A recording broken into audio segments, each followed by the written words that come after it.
hidup itu menunggu mati. Kita ini semua ini kan menunggu malaikat maut semua ini kan. Hidup ini menunggu mati. Cuman yang namanya menunggu kan bosan, muak kali lah menunggu nih. Aku muak kali lah nunggu nih Pak Ustaz. Nunggu apa? Nunggu malaikat maut. Nah, supaya jangan muak kali kita nunggu malaikat maut ini datang, dikasihnya bini, dikasihnya anak, dikasihnya menantu, dikasihnya kawan. Akhirnya kita lupa bahwa kita ini menunggu mati. Ingat, kalau kita mati, 5 amal nilai yang kita bawa: puasa, sholat, baca Quran, zikir, sodakoh. Kawan yang katanya kawan akrab, kawan dekat, ini kawan bro, besti, teman saya. Ingat, seakrab-akrabnya kawan, kita mati, dia makan ayam, bubur kacang hijau, tahlil malam ke-7, malam ke-3, malam ke-7, malam 40, 100 hari, 1000 hari, haul. Mati kita, enak dia menjawab, sedap kali, untung kau mati, kata dia. Nah, bini yang katanya sehidup semati, adik sehidup semati, pas mati kita, kau hidup, aku mati. Harta kita berubah, harta yang katanya kita cari bersama berubah menjadi harta gono gini. Apa artinya? Kau begono, aku begini.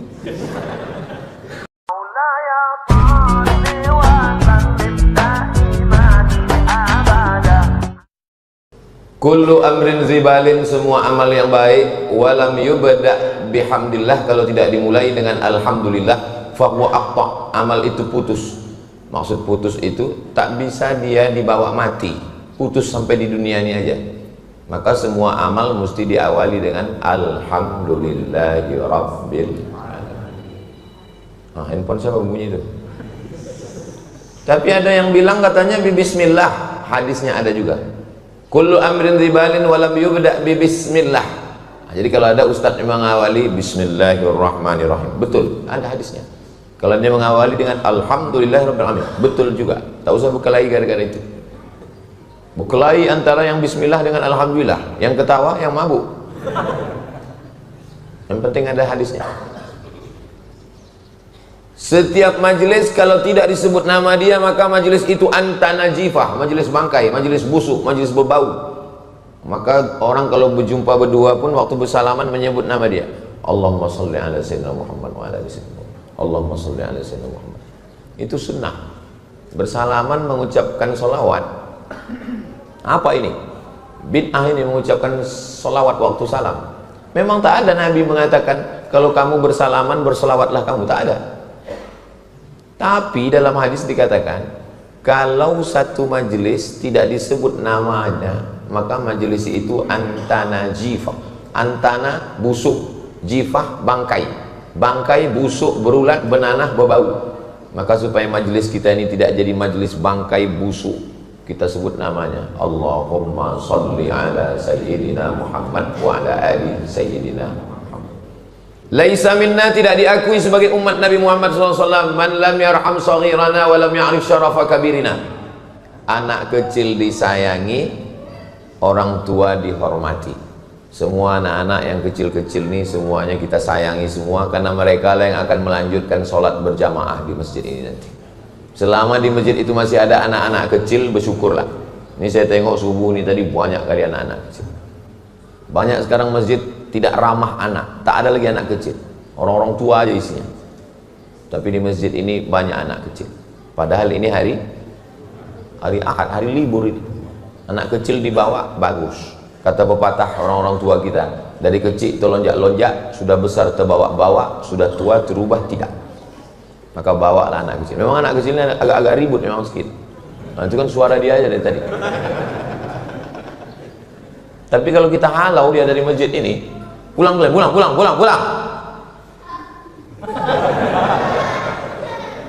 Nanti siapa yang mau meramaikan masjid ini? Kalau di masjid itu masih ada anak-anak berlari-lari, berteriak-teriak, melompat-lompat, bersyukurlah. Ada video saya tonton, pas sedang sholat, anak itu di belakang ribut.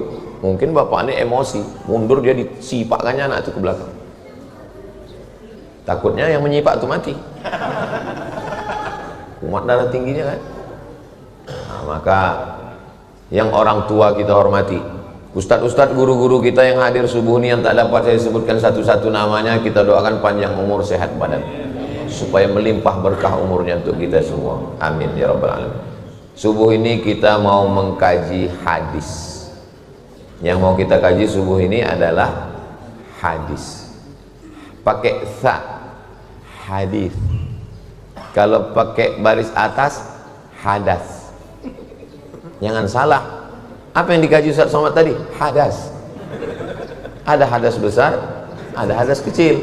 Kalau hadas kecil cukup dengan wudu. Tapi kalau hadas besar mesti mandi wajib. Yang dikaji hadis subuh ini adalah hadis. Hadis itu apa? Hadis itu 5. Ma udhifa ila Nabi sallallahu alaihi wasallam min qaulin aw fi'lin aw taqririn aw sifati khalqilatin wa khuluqiyatin. Ucapan Nabi, perbuatan Nabi, ketetapan Nabi, sifat fisik Nabi dan bawaan Nabi min ba'di wiladatihi, sejak dia lahir sampai Nabi meninggal dunia. Itulah hadis. Jadi nanti kalau ada yang bercerita tentang wajah Nabi, senyum Nabi, cara berjalan Nabi, rambut Nabi, kuku Nabi, itu semua disebut dengan hadis. Hadis itu kalau bahasa Indonesianya apa? Cerita. Cerita-cerita. Cerita Nabi ini dikumpulkan oleh ulama. Kalau menjelaskan hadis, sebutkan kitabnya. Kata Nabi, mohon maaf ya Pak, dalam kitab apa? Pokoknya jangan kau tanya-tanya. Banyak tanya masuk neraka kau nanti. Tapi kalau mau menanya Ustadz, jangan di tengah orang ramai. Takutnya dia entah lupa. Takutnya itu mempermalukan dia depan orang banyak. Nanti pas berdua, Ustadz, hadis yang Ustadz sampaikan tadi itu riwayatnya dalam kitab apa ya Pak Ustadz? Lupa pula aku.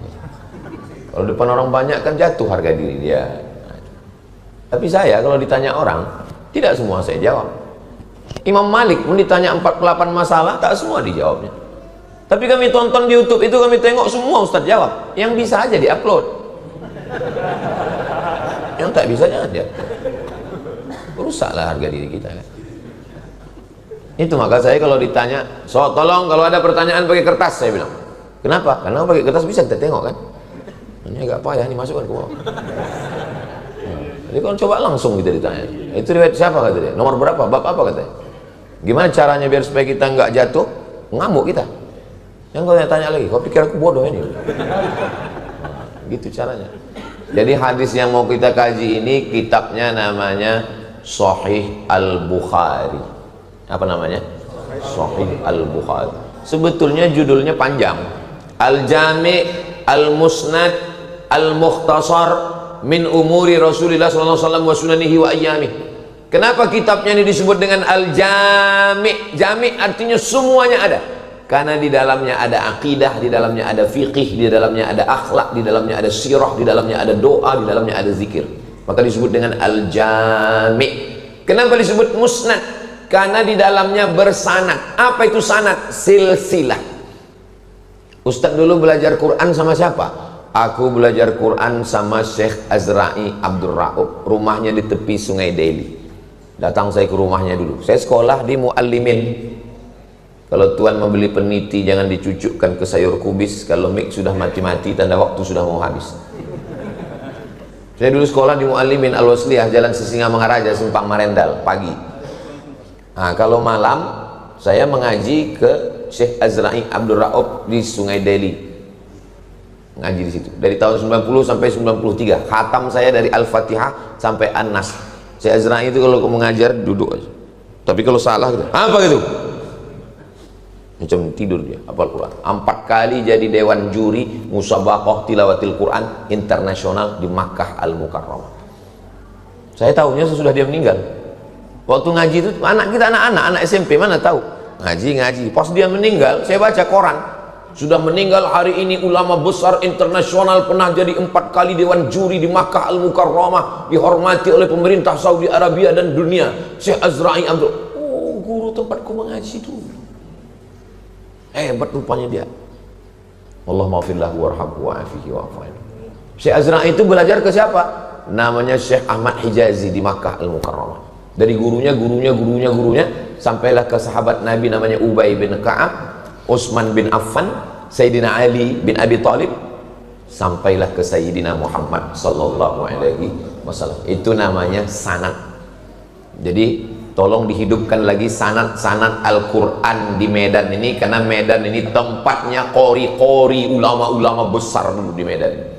Imam Masjidil Haram di Makkah itu punya muridnya itu datang ke Medan ini, diangkat menjadi imam besar Masjid Raya Al-Masun oleh Sultan Delhi, namanya Syekh Hasan Ma'sum. Syekh Hasan Ma'sum ini udah tua. Jadi waktu itu ditanya orang, Syekh Hasan Ma'sum, nanti kalau engkau meninggal dunia siapa pelanjut engkau? Ditunjuk Syekh Hasan Ma'sum, itu yang akan melanjutkan nanti. Yang ditunjuknya itu namanya Syekh Muhammad Arsyad Talib Lubis, ulama-ulama besar. Tolong anak-anak muda tulis biografinya di sosmed supaya orang tahu Medan ini tempatnya ulama-ulama hebat. Ini sekarang saya tidak di Sumatera Utara nih, tinggal saya di Riau.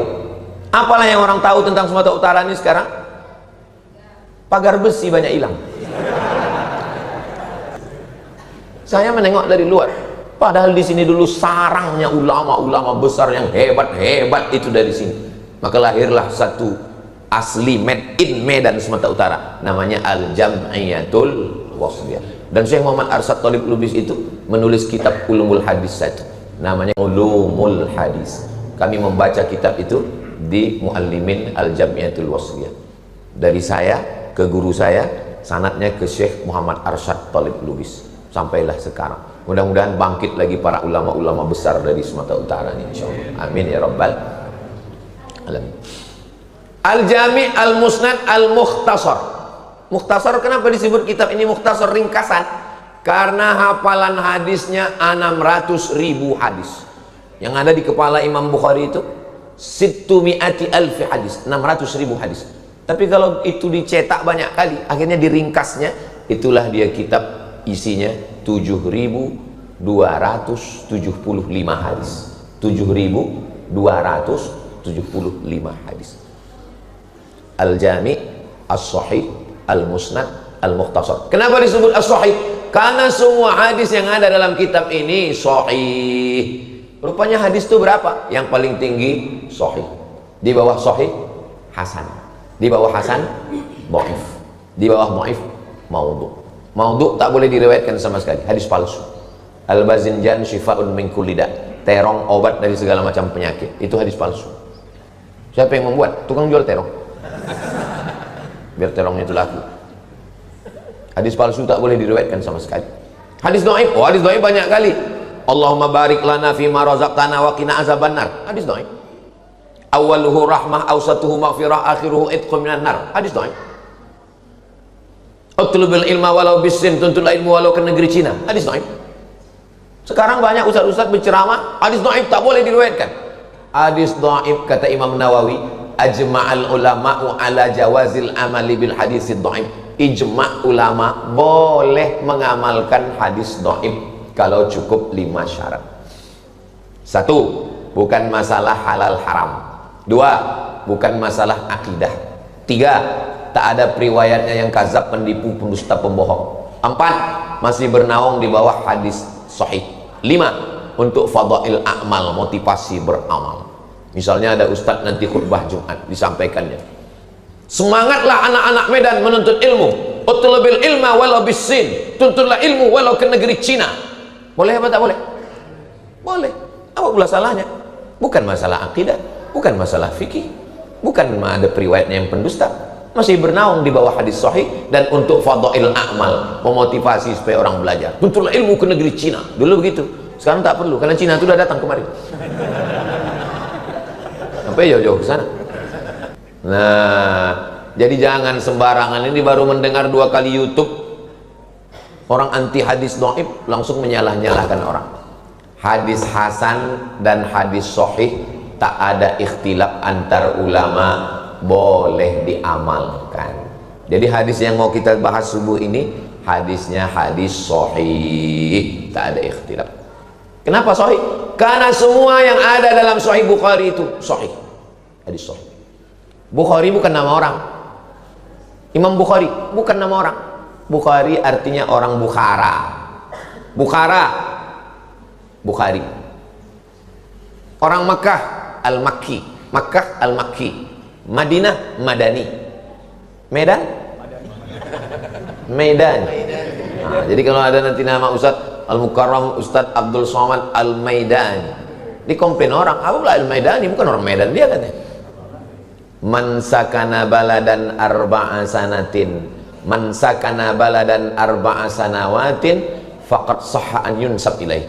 Siapa yang tetap di suatu kota selama 4 tahun, boleh dipakai nama kota itu. Jadi kalau ada orang yang menyebut nama itu namanya Ustadz Abdul Somad Al-Maidani itu, bukan orang Medan dia.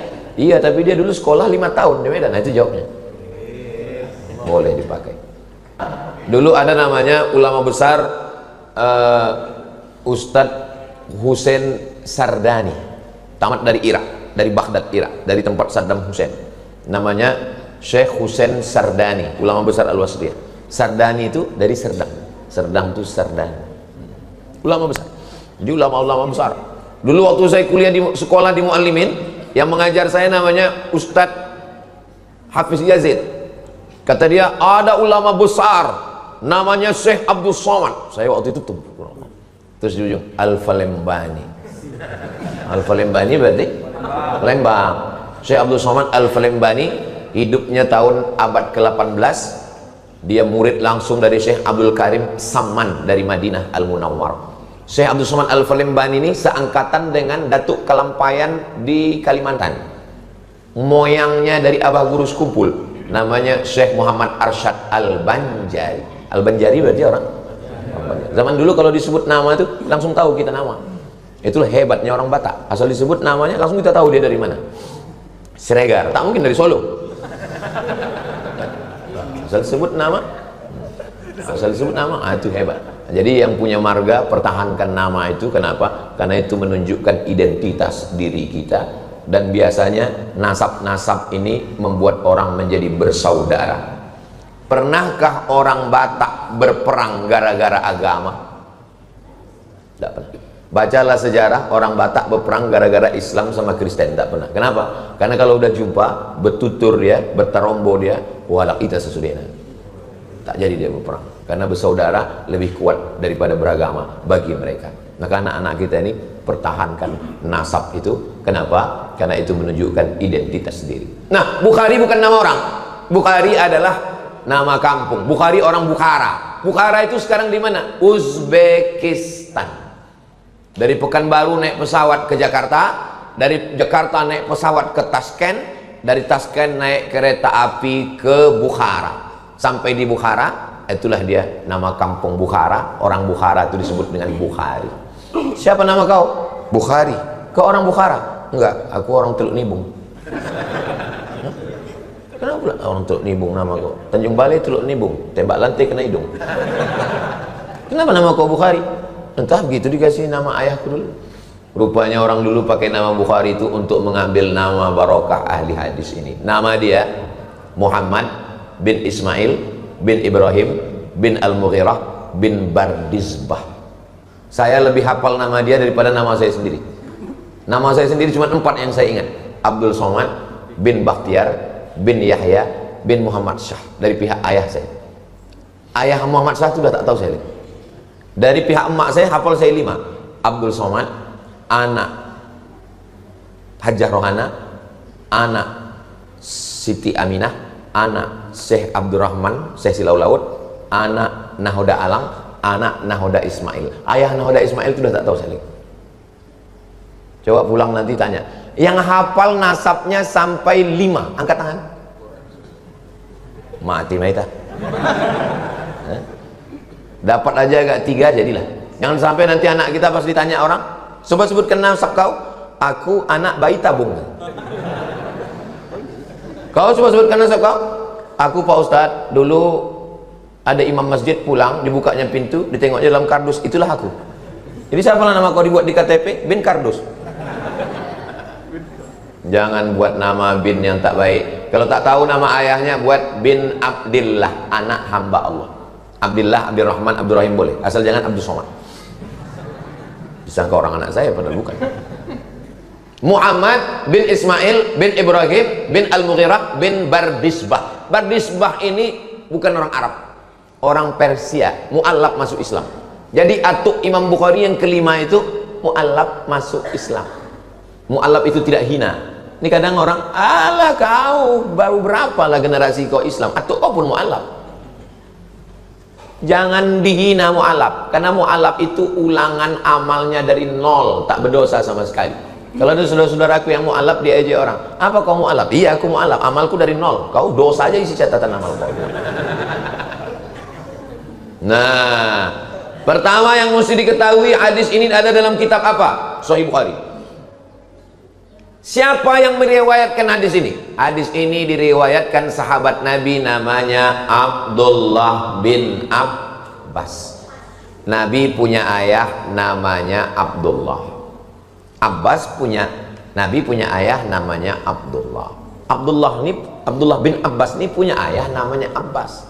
Abbas anak Abdul Muttalib. Muhammad anak Abdullah anak Abdul Muttalib. Yang meriwayatkan hadis ini Abdullah bin Abbas bin Abdul Muttalib. Pertanyaannya, apakah hubungan mereka? Memang kalau belum sarapan ini payah berpikir memang. Ulang sekali lagi ya, ulang sekali lagi.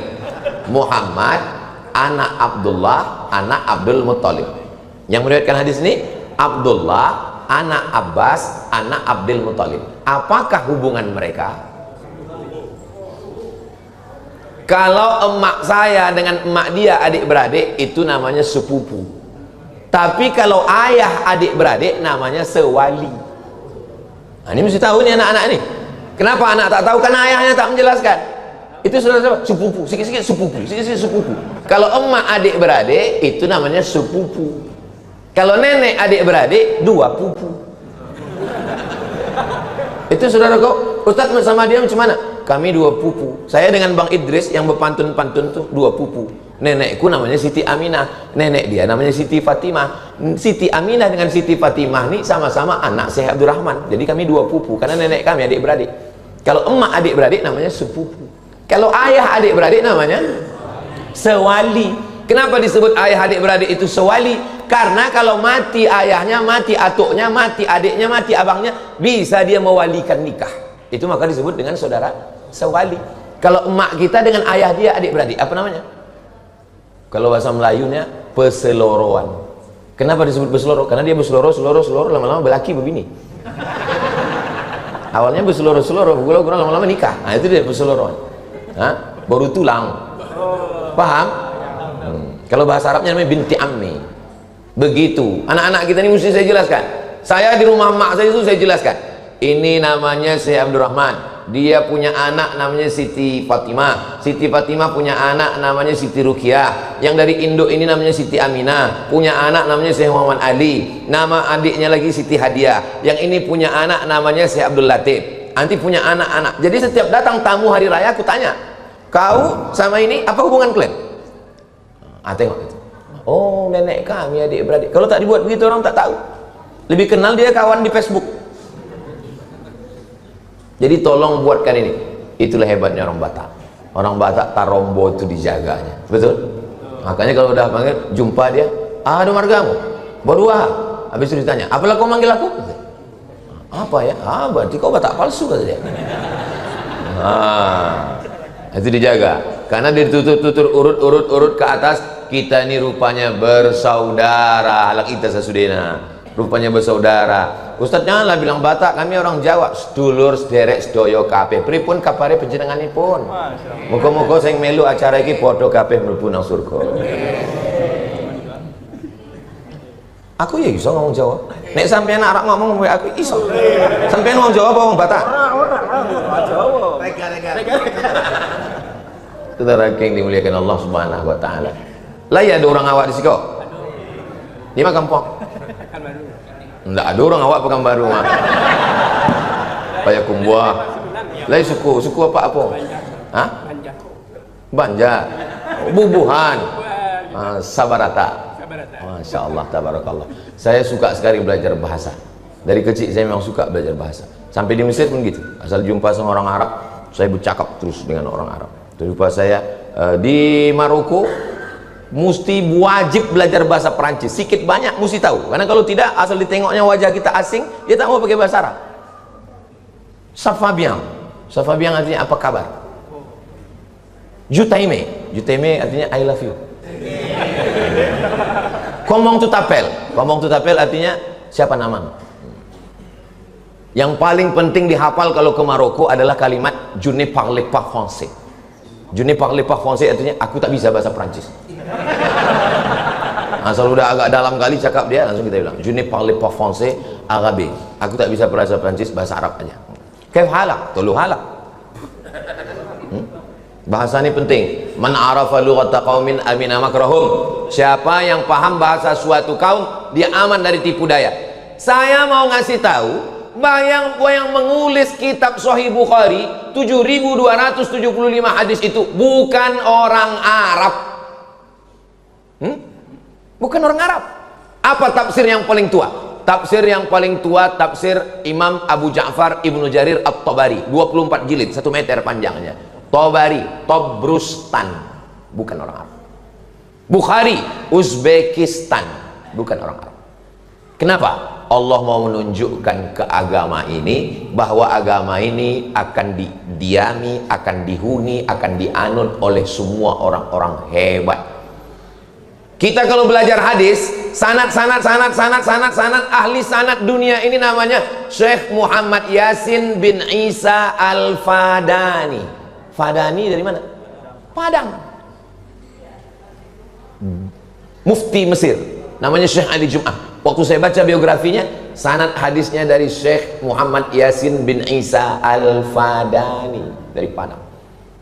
Saya mau ngasih tahu, siapapun kita, apapun suku kita, dari manapun kita, kalau kita muliakan agama Allah ini, kita akan kekal abadi, dikenang sepanjang zaman, insya Allah. Tolonglah agama ini. Imam Masjidil Haram meninggal tahun 1916, namanya Syekh Ahmad Khatib Al-Minkabawi. Orang mana itu? Minangkabau. Jadi jangan asal disebut Minangkabau rumah makan Gumarang. Minangkabau rumah makan Minang, rendang. Syekh Ahmad Khatib Al-Minkabawi berperang antara padri dengan adat. Orang padri berpegang ke agama, adat melagayam. Berperang, dilaga oleh Belanda, Divided Empire, lari ke Makkah. Sampai di Makkah menghafal Quran, menghafal hadis, menghafal fikih, usul fikih, bahasa Arab. Malang tak dapat ditolak, untung tak dapat diraih. Kalau tuah ada di badan, pasir digenggam menjadi intan. Ahmad Khatib Al-Minkabawi nikah sama anak saudagar kaya namanya Syekh Soleh Al-Kurdi. Syekh Soleh Al-Kurdi punya anak gadis cantik, nikah sama anak Syekh Soleh Al-Kurdi. Syekh Soleh Al-Kurdi dekat dengan Raja Makkah. Waktu itu sebelum revolusi King Abdul Aziz. Revolusi King Abdul Aziz 1924. Sebelum revolusi King Abdul Aziz. Lalu kemudian Syekh Soleh Al-Kurdi membawa anaknya tadi, menantunya tadi, Syekh Ahmad Khatib, sholat bersama sultan, bersama raja. Yang jadi imam raja. Zaman dulu raja-raja itu bisa jadi imam. Zaman sekarang ada juga yang bisa jadi imam, tapi zuhur aja. Tak berbunyi. Modal Allahu Akbar. Saking groginya sami Allah pun lain. Sami Allahu Akbar. Majulah Syarif Husain tadi jadi imam. Pas baca ayat ditakdirkan Allah salah ayatnya. Pas salah ayat diluruskan oleh Syekh Ahmad Khatib dari belakang. Selesai sholat, Syarif bertanya, siapa yang meluruskan tadi? Ahmad Khatib Al-Minkabawi. Kagum dia dengan ilmunya, diangkat jadi imam Masjidil Haram.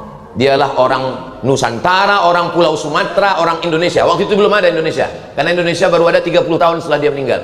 Dia meninggal 1916, Indonesia baru ada 1945. Jadi waktu itu kita masih kerajaan-kerajaan. Lalu kemudian dia mengajar di Masjidil Haram. Pulanglah muridnya dari Makkah. Nama muridnya itu Kiai Haji Hadratus Syekh Muhammad Hashim Asy'ari. Pulang ke Jombang, wong Jawa. Itulah yang mendirikan Nahdlatul Ulama. Salah satu muridnya pulang lagi ke Bukit Tinggi, nama kampungnya Canduang. Itulah yang disebut dengan Inyak Canduang. Syekh Sulaiman Ar-Rasuli, Perti, Persatuan Tarbiyah Islamiyah. Salah satu muridnya dari Makkah itu pulang ke tanah Delhi, datang Sultan Delhi, diangkat jadi imam besar. Itulah dia Syekh Hasan Maksum. Murid-muridnya mendirikan Al-Jam'iyatul Wasriyah. Di Sumatera Barat Tarbiyah Islamiyah, di Jawa Timur Nahdlatul Ulama. prinsipnya 3, akidahnya Asy'ari, wujud, qidam, baqa, mukhalafatul hawadisi, qiyamuhu bi nafsihi, wahdaniyah, qudrat, iradat, ilmun, hayat, sama, basar, kalam. Fikihnya Syafi'i, tasawufnya Imam Al-Ghazali. Saya mau menyampaikan ke seluruh masjid-masjid, tolong jamaah pengajian-pengajian pakai kitab. 3 ini mesti ada di masjid. Akidah. Kami dulu di Muallimin nama kitabnya Al-Husunul Hamidiyah waktu sanawiyah. Waktu aliyah kitabnya Ad-Dasuqi ala Ummil Barahin. Bacakan kitab itu ke jamaah. Fikihnya waktu di Muallimin dulu Tuhfatut Tullab Imam Zakaria Al-Ansari. Tasawufnya waktu di Muallimin dulu Ihya Ulumuddin, tapi 4 jilid besar kali. Baca ringkasannya, namanya Mau'izatul Mu'minin min Ihya Ulumuddin, diringkas oleh Syekh Jamaluddin Al-Qasim. Cukuplah itu dah pengajian yang cerita ke sana, cerita kemari, cerita ke sana, cerita kemari. Bukan saya menyepelekan, bukan. Saya takut nanti jamaah ini udah ingat, asal ini ustadznya ini pasti dulunya sabar. Ditengoknya, baru ditengoknya muka ustadz udah tahu ya, ini tawakal nih. Coba berkitab. Saya kalau di dekat rumah saya pakai kitab. Kitab yang saya pakai Riyadhus Shalihin. Karena kebetulan saya kuliah dulu jurusan hadis. Itu yang saya paham. Tapi untuk saudara kita yang fikih, mengajar fikih lah di masjid kita, mengajar hadis, mengajar akidah. Sekarang kita baru masuk ke hadisnya. Siapa yang ceramah tadi? Ustadz Somad. Dari kitab apa diambilnya tadi? Sahih Al-Bukhari. Siapa nama periwayatnya tadi? Abdullah bin Abbas. Sewali dengan Nabi, ayah mereka adik-beradik. Inilah Abdullah bin Abbas. Saya kalau dibawa orang anak kecil, Ustaz tolong doakan anak saya doakan Allahumma faqihhu fid din wa'allimhu ta'wil. Itu doa Nabi untuk Abdullah bin Abbas. Jadi kalau ada anak kecil minta doakan Allahumma faqihhu fid din wa'allimhu ta'wil. Kalau tak hafal doanya, gerak-gerakkan aja mulut. Daripada ditanyanya apa doa kau, kita tak tahu kan. Waktu Anas bin Malik apa doanya? Allahumma aksir amwalahu wa auladahu waj'alhu min ahlil jannah. Banyakkan hartanya, banyakkan anaknya.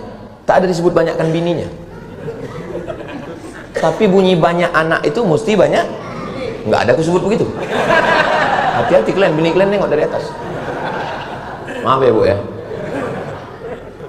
Allahumma aksir amwalahu, banyakkan hartanya, wa auladahu, banyakkan anaknya, waj'alhu min ahlil jannah, jadikanlah dia penghuni surga. Makanya kalau ada orang bawa anak kecil, doa Nabi kepada cucunya Hasan Husain, u'izukuma bi kalimatillahi tammati min kulli syaitani wa hamma wa min kulli ainil lamma. Kalau ada orang bawa anak kecil ke saya campur 3 doa itu. Allahumma faqihhu fid din wa 'allimhu ta'wil warzuqhu fahmal mursalin. Allahumma aksir amwalahu wa auladahu waj'alhu min al-jannah. U'idzuka bi kalimatillahi tammati min kulli syaitani wa hamma min kulli ainil lamma. Aku tak bisa bahasa Arab Pak Ustaz, aku udah tua tak bisa aku menghafal. Doa pakai bahasa kita aja. Selamatkan anak ini dari sabu-sabu, dari lem kambing. Selamatkan anak ini dari mencuri besi-besi masjid. Selamatkan anak ini dari buah kecubung. Selamatkan dari ganja. Selamatkan dari mabuk pertamak. Selamatkan dari menjual tabung gas untuk beli narkoba. Tak usah kuat-kuat, pelan-pelan aja. Tahu orang sebelah lain doa kau nih, dengar. Nah, sekarang baru kita masuk teks hadisnya. Kitabnya Sahih Bukhari. Riwayatnya Abdullah bin Abbas. Abdullah bin Abbas ini makamnya di Taif. Di Taif itu ada makam Abdullah bin Abbas. Pas mau masuk pintu masjid, di sebelah kiri, di dalam itulah makam Abdullah bin Abbas. Tapi makamnya tidak boleh diziarahi karena Saudi tak boleh ziarah. Ziarah ke makam Nabi pun orang tuh marah. Kita udah mau nangis di depan makam Nabi. Assalamualaikum ya Rasul. Haji. Tak jadi awak nangis. Aku udah siap-siap udah mau nangis. Akhirnya menangis juga keluar. Pas tanya, kenapa kau nangis? Dimarahi polisi itu. Nah, jadi beliau meninggal. Dan sahabat Nabi yang paling banyak tafsir Al-Qur'annya adalah Abdullah bin Abbas. Kalau mau menengok tafsir Abdullah bin Abbas paling lengkap dalam kitab tafsir At-Tabari. Diriwayatkan oleh murid-muridnya. Imam Ad-Dhahhak murid dia, Mujahid murid dia, Qatadah murid dia. Ini semua adalah ahli tafsir. Nah, sekarang kita baru masuk ke teks hadisnya. Apa bunyi teks hadisnya? Ma min ayyamin, tidak ada hari, al-amalu sholihu fihinna ahabu ilallah, beramal soleh 10 hari ini lebih dicintai Allah daripada amal yang lain. Datang sahabat bertanya, walal jihadu fi sabilillah, Bagaimana dengan berjihad ke Palestina? Bagaimana dengan jihad berperang? Kata Nabi, walal jihadu fi sabilillah. Jihad pun kalah dengan amal yang 10 hari ini.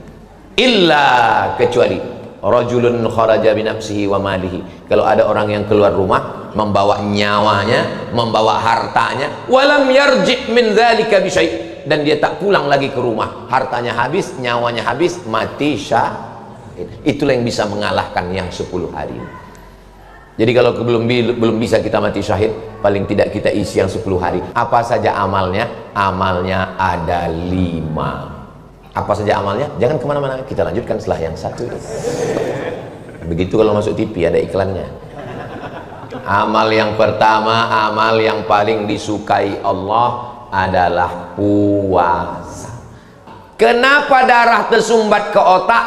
Karena paralonnya macet. Ini ada paralon ini dari jantung ini kan menyembur darah.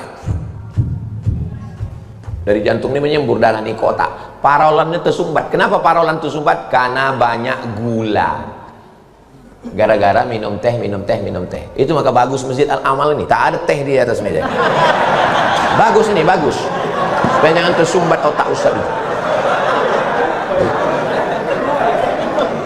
Saya Ustadz yang tak pandai sindir menyindir. Saya jangan kasih Ustadz kita teh manis, karena Ustadz jarang olahraga.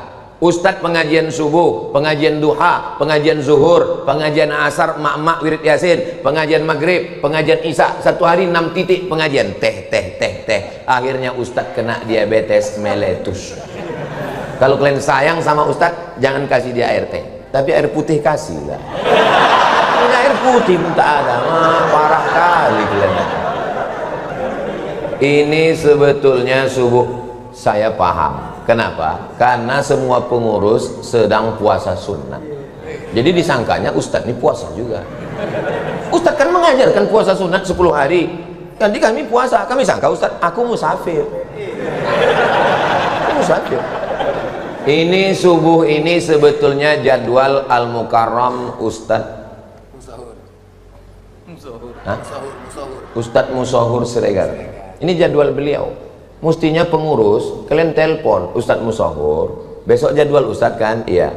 Ada yang mengundang Ustadz Somad ke Masjid Al-Amal. Kalau Ustadz mau datang jumpa, datanglah. Tapi kalau tidak, mana tahu ada jadwal lain, kami maklum. Jadi begitu adabnya. Jangan tak kalian kasih tahu, itu namanya pengurus tak beradab. Kasih tahu. Bukan berarti saya tak senang Ustadz datang, senang saya silaturahim. Tapi banyak masjid-masjid yang lain mungkin mengharapkan kedatangan karena dai kita kurang. Banyak sekarang orang tidak mau jadi Ustadz. Yang paling payah mencari jodoh istri adalah Ustadz. Kau Ustadz tahu, aku mengalami macam itu. Orang kalau minang anak gadis, tanya, apa titel kau? SH, masuk, pengacara. Apa titel kau? SE, sarjana ekonomi, masuk. Tadi kau tanya, apa titel kau? SAG. Alam goib ini katanya. Apa titel kau? LC, dari Mesir, LC. Lagi cemas ini katanya. Saya, cucu atuk saya 40 orang. Apa kata atuk saya? Cucuku 40 orang. Yang satu ini namanya Abdul Somad. Aku yang mengasih nama dia Abdul Somad. Jangan sekolahkan umum. Dia mesti sekolah agama. Aku mau dia jadi ulama. Kalau aku hidup, aku menanggung biaya kuliah dia. Kalau aku mati, itu ada kebun kelapa 2 hektar untuk biaya kuliah dia. Jadi saya jadi ustadz ini bukan mendadak jadi ustadz. Ada juga orang tak ada niatnya jadi ustadz, cuman karena tak ada kerja lain jadi ustadz. Kalau aku tidak, aku memang dari kecil disetting jadi ustadz. Bagiku jadi ustadz ini adalah takdir perjalanan hidup. Cucuku kata tok saya yang ini mesti jadi ulama. Kalau umurku panjang, aku menyekolahkan dia. Kalau aku mati, itu kebun 2 hektar untuk biaya kuliah dia. Atuk saya meninggal tahun 1980. Meninggal dia tahun 80, pokok kelapa tuh ikut mati. Berjual, tak ada lagi. Tapi saya dapat beasiswa ke Al-Azhar Kairo. S2 saya dapat beasiswa ke Maroko. S3 saya dapat lagi bantuan ke Sudan. Profesor saya dari Universiti Islam Sultan Syarif Ali Brunei Darussalam. Semuanya itu saya yakin karena barokah atuk saya berniat baik. Bapak kalau punya anak 5, punya anak 3, 1 tuh wakafkan ke agama Allah jadi ulama. Jangan takut anak tak makan. Kami sama Ustadz Sregar kurus begini bukan karena tak makan, memang udah takdir kami begini. Jangan takut anak sekolah agama tak makan. Kalau ada orang yang takut menyekolahkan anak cucu ke agama takut tak makan, tolong bawakan dia ke rumah sakit, periksakan, jangan-jangan lambungnya dekat sama otaknya, otak udang, di situ otaknya, di situ lambungnya. Disengaja dijauhkan Allah otak ini dengan lambung, supaya apa? Supaya kita jangan berpikir hanya makan. Karena memang belum sarapan ini makan aja pikiran kita ini. Kenapa darah macet masuk ke otak? Karena minyak. Dari mana minyak datang? Santan. Makan lontong Medan, santan. Soto Medan, santan. Kuah kacang berlemak, santan. Gorengan-gorengan, minyak. Minyak, santan, kolesterol tersumbat. Obat yang paling bagus puasa. Maka kalau ada bapak-bapak sakit-sakit, tak enak badan, asam urat, asam lambung, asam kumbang, asam sulfat, tidak ada obat lain, puasa. Makanya dalam hadis dikatakan sumu tasihu, berpuasalah kamu maka kamu akan sehat. Ini banyak sekarang perempuan-perempuan ini puasa, pas ditanya puasa apa? Diet. Dah, berikutnya amalan yang kedua. Aku tak sanggup puasa Pak Ustadz, ususku sudah kena mah akut. Yang tak sanggup puasa, amalan yang kedua, banyak-banyak sholat sunat. Bangun malam, sholat sunat wudhu, sholat sunat taubat, sholat sunat tahajud, sholat sunat hajat, sholat sunat witir 5 malam. Pagi, sholat sunat tahiyatul masjid, sholat sunat qabliyah, sholat subuh terbit matahari, sholat sunat isyraq. Nah, ini nanti habis pengajian ini kita sholat sunat isyraq 2 rakaat. Ada waktunya tidak? Imsak, subuh, zuhur, asar, maghrib, isya, tambah satu lagi syuruk. Jam berapa syuruk di Medan? Kadang lebih percaya kita sama Google daripada orang zaman sekarang. Mohon maaf ya Pak, bukan tak percaya. Cara mencarinya, waktu sholat Medan. Waktu sholat Medan terbitnya 6:14. Waktu lewat matahari di atas bumi 6:14 itu tidak boleh sholat, karena itu waktu tanduk setan. Jadi matahari itu bulat begini, bulat matahari itu terbit. Waktu dia terbit itu datang setan menghampiri, itulah waktu tanduk setan. Kalau ada orang pas jumpa, apa kabar bro? Sehat setan bilang. Itu namanya waktu tanduk setan. Berapa lama? Setinggi tombak qaidah ram'in. Setelah diukur menurut ilmu astronomi, setinggi tombak itu 12 menit. Sekarang menurut waktu Medan terbit matahari 6:12, 6:14 tambah 12 berarti 6:26 sudah bisa sholat sunat isyraq 2 rakaat. 6:26. Niatnya usolli sunnatal isyraq rakaatain. Bagi yang Al-Wasliyah sama NU sama Perti, bagi Muhammadiyah tak usah pakai usolli, enggak pakai usolli. Allahu Akbar. Tak usah berkelahi masalah usolli tak usolli ini. Dulu di Medan ini orang berkelahi masalah usolli tak usolli. Sekarang alhamdulillah tak berkelahi lagi Pak Ustaz. Kenapa? Karena sama-sama tak sembahyang. Nah, jadi yang paling bagus sholat sunat. Aku tak bisa puasa Pak Ustaz, ususku berlubang, sholat sunat. Aku tak bisa sholat sunat Pak Ustaz, lututku sakit kali. Yang ketiga, banyak-banyak baca Quran. 1 jam 1 juz, 1 hari 3 juz, 10 hari 30 juz. Kalau cuma 3 juz enteng lah, buat encer lah. Aku 4 juz bisa, juz melon, juz pokat, juz mangga. Aku tak bisa baca Quran Pak Ustaz, asal ku tengok Quran itu bersatu titiknya. Masih ada harapan lagi. Apa dia? Zikir. Afdalu zikri fa'lam, seafdal zikir adalah la ilaha illallah, la ilaha illallah, la ilaha illallah. Tadi sebetulnya Pak Imam tadi mau berzikir. Imam tadi mau berzikir sebetulnya, subhanallah 33, alhamdulillah 33, Allahu akbar 33, la ilaha illallah 100. Cuman datang pengurus berbisik dari belakang, jangan lama-lama. Jadi aku tengok itu semua, aku amati, bukan tak aku tengok. Jangan gara-gara ada pengajian tak berzikir, ini tak betul. Berzikir ini sunnah. Aku nanti kalau di akhirat ditanya malaikat, kenapa jamaah Masjid Al-Amal subuh Ahad tanggal 5 Zulhijjah tak berzikir? Kata imam, aku dilarang pengurus. Ditanya pengurus, kenapa kau larang berzikir? Karena menghormati Ustaz Somad. Aku yang kena. Aku tak ada nyuruh ya, aku tak ada pesan. Usahakan berzikir, subhanallah, subhanallah, subhanallah, sunnah berzikir. Saya setiap jadi imam, tanya pengurus-pengurus nih, setiap saya jadi imam walaupun musafir, zikir tak pernah saya hilangkan. Subhanallah 33, alhamdulillah 33, Allahu Akbar 33. Kalau kebetulan imam subuh di hotel, di rumah, di mana, afdhalul dzikri fa'lam annahu la ilaha illallah, la ilaha illallah. La-nya itu tidak, la.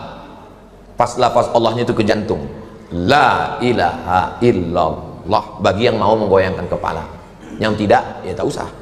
La ilaha illallah, la ilaha illallah, la ilaha illallah. Karena tidak ada wajib menggoyangkan kepala. Ini kadang orangnya asal berzikir goyang kepala, asal gini kepala. Pas tanya kenapa kau goyang? Entah, aku tengok orang goyang, aku goyang.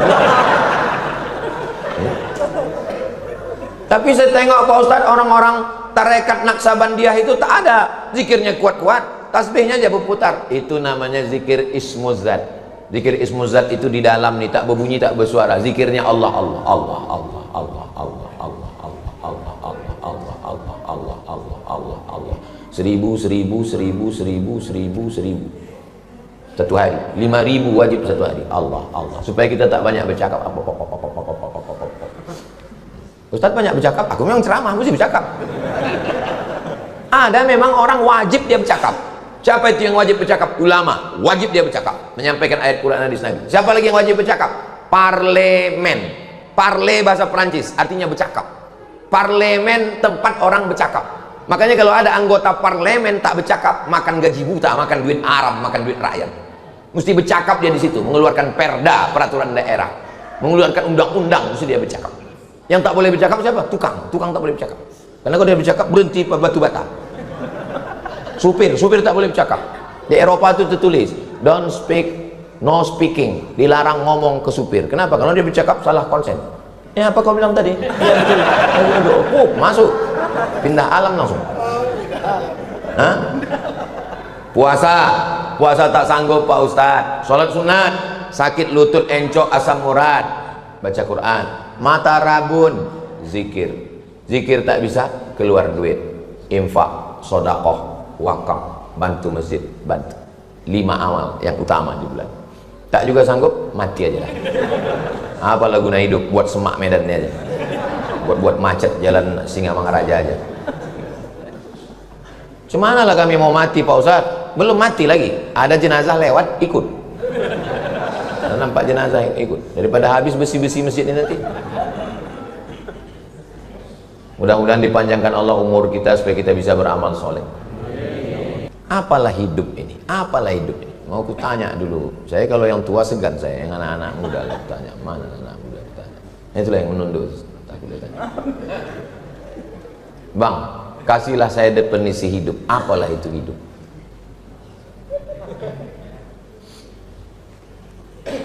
Hidup itu menunggu mati. Kita ini semua ini kan menunggu malaikat maut semua ini kan. Hidup ini menunggu mati. Cuman yang namanya menunggu kan bosan, muak kali lah menunggu nih. Aku muak kali lah nunggu nih Pak Ustaz. Nunggu apa? Nunggu malaikat maut. Supaya kita tidak muak kali dikasih kegiatan, bangun masjid, dikirimnya bidadari surga. Kusangka aku lah yang paling tinggi duduk di kursi ini. Rupanya ada yang paling lebih tinggi lagi. Ini bangsawan ini, bangsa yang dekat di awan. Nah, supaya jangan muak kali kita nunggu malaikat maut ini datang, dikasihnya bini, dikasihnya anak, dikasihnya menantu, dikasihnya kawan. Akhirnya kita lupa bahwa kita ini menunggu mati. Ingat, kalau kita mati, 5 amal nilai yang kita bawa: puasa, sholat, baca Quran, zikir, sodakoh. Kawan yang katanya kawan akrab, kawan dekat, ini kawan bro, besti, teman saya. Ingat, seakrab-akrabnya kawan, kita mati, dia makan ayam, bubur kacang hijau, tahlil malam ke-7, malam ke-3, malam ke-7, malam 40, 100 hari, 1000 hari, haul. Mati kita, enak dia menjawab, sedap kali, untung kau mati, kata dia.